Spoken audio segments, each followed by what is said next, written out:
నమస్కారం అండి. ఒక ఎక్సలెంట్ ఫార్వర్డ్ వచ్చింది. చాలా బాగుంది. రిటైర్డ్ మగాడు. మగాడు రిటైర్ అయిన తర్వాత పడుతున్న పాటలు కొన్ని విందాం. అన్నీ మనం చెప్పలేము. అందుకు కొన్ని చాలా ఇంట్రెస్టింగ్గా ఉన్నాయండి. ఇప్పుడు ఆ రిటైర్డ్ మనిషి కొంతసేపు ఎక్కువ పడుకున్నాడు అనుకోండి.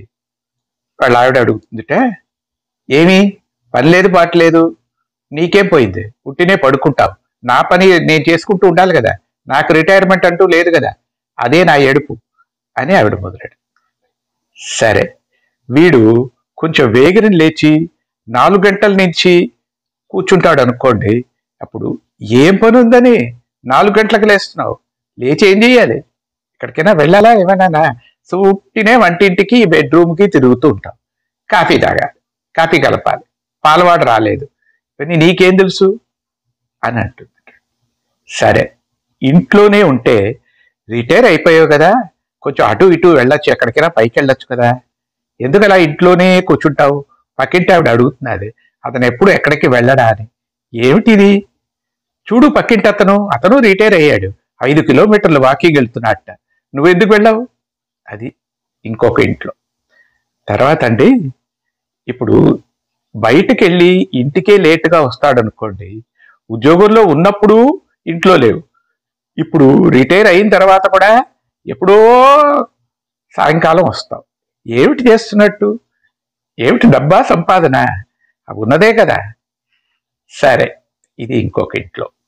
తర్వాత ఎప్పుడు ఏదో పూజలు పునస్కారాలు చేస్తూ ఉంటాడు అనుకోండి. రిటైర్ అయిపోయాడు కదా, చూడు అలా 24 గంటలు కొడుతూ ఉండకు.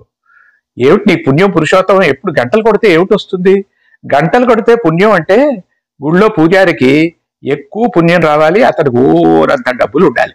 ఇప్పుడు ఆ బాధలు ఏం లేవు మనకి. నువ్వు అలా గంట కొడకు, గంటలు కొడితేనే భక్తి అని లేదు, మనసులో ఉండాలి భక్తి, అంతే అన్నదిటండి. తర్వాత పార్ట్ టైం ఉద్యోగానికి పోదామని వెళ్ళేట. ఇప్పుడు ఎందుకు పార్ట్ టైము ఫుల్ టైము ఉద్యోగం చేసి ఏం చేయాలి, ఆ డబ్బులు ఏం చేయాలి, ఇప్పుడు ఉన్న డబ్బులు చాలా మనకి. కొడుకు కూతురు ఎలాగో అమెరికాలో ఏడుస్తున్నారు, నువ్వేం చేయాలి, మనం డబ్బు ఏం చేయాలి ఇక్కడ అని అంటుందిట పార్ట్ టైం.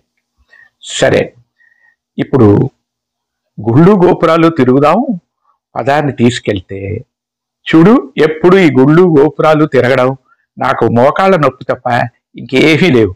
చూడు పక్కింటి వాళ్ళు డార్జిలింగ్, నైనిటాల్, షిమ్లా, కాశ్మీర్ ఇవన్నీ వెళ్ళొచ్చారట, అక్కడికైనా వెళ్ళొచ్చునా, అది వెళ్తే కొంచెమైనా బాగుంటుంది అన్నదిట. సరే, ఇంకొక ఆయన ఈ డార్జిలింగ్, నైనిటాల్, షిమ్లా అవన్నీ తీసుకొని వెళ్ళొచ్చాట. వచ్చాక ఆవిడ, చూడు ఇలాంటి ఊళ్ళన్నీ నన్ను అనవసరంగా తిరగమనకు, నేను తిరగాలేను, ఇక్కడికి వచ్చే కమలా మన ఎండల్లో పాత ఎండల్లో చావాలి కదా, ఇది తప్పదు కదా మనకి, వెళ్ళేం చేయాలి ఆ నైనిటాల్కి, అక్కడ ఉండం కదా అన్నదిట.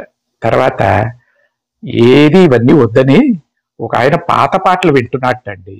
చూడు ఆ పాత పాటలు, ప్రేమ పాటలు వింటూ ఉంటే అసహ్యంగా లేదు, ఏ వయసులో ఏది చేయాలని లేదు, రిటైర్ అయిపోయింది, వయసు అయిపోయింది, ఇవి కూర్చొని వింటుంటావా, ఏదో భక్తి పాటలు వినొచ్చు కదా, ఎందుకు ఈ పాటలు అన్నదిట. తర్వాత వాళ్ళ ఫ్రెండ్స్ అందరికీ ఫోన్ చేసి ఇంకొక ఆయన మాట్లాడుతూ ఉంటాడు. ఏదో అతనికి ఊసిపోలేదు, ఇతనికి ఊసిపోలేదు, ఇద్దరు రిటైర్డ్, వాళ్ళతో ఏవో పాత సంగతులు అవి మాట్లాడుకుంటూ ఉంటారు.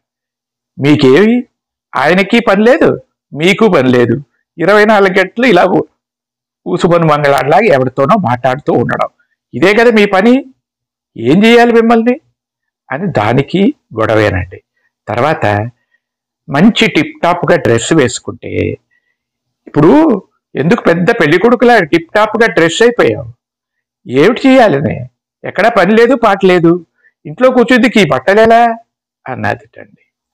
పోనీ షార్ట్స్ వేసుకొని హాఫ్ డ్రెస్సులు వేసుకొని తిరుగుతూ ఉంటే, చూడు అలాగే వేసుకు తిరిగితే ఒక ఇదిగా లేదు, ఇంట్లో ఎవరైనా వస్తే బాగుండదు, తర్వాత కోడలు అల్లుడు వచ్చిపోతూ ఉంటారు, ఇదేమిటి షార్ట్స్ ఏమిటి, ఇంట్లో ఇలాగా ఉండడం, రిటైర్ అయిపోయావని మరీ ఇంత ఘోరమా అని ఇలాగా అంటుందిటండి.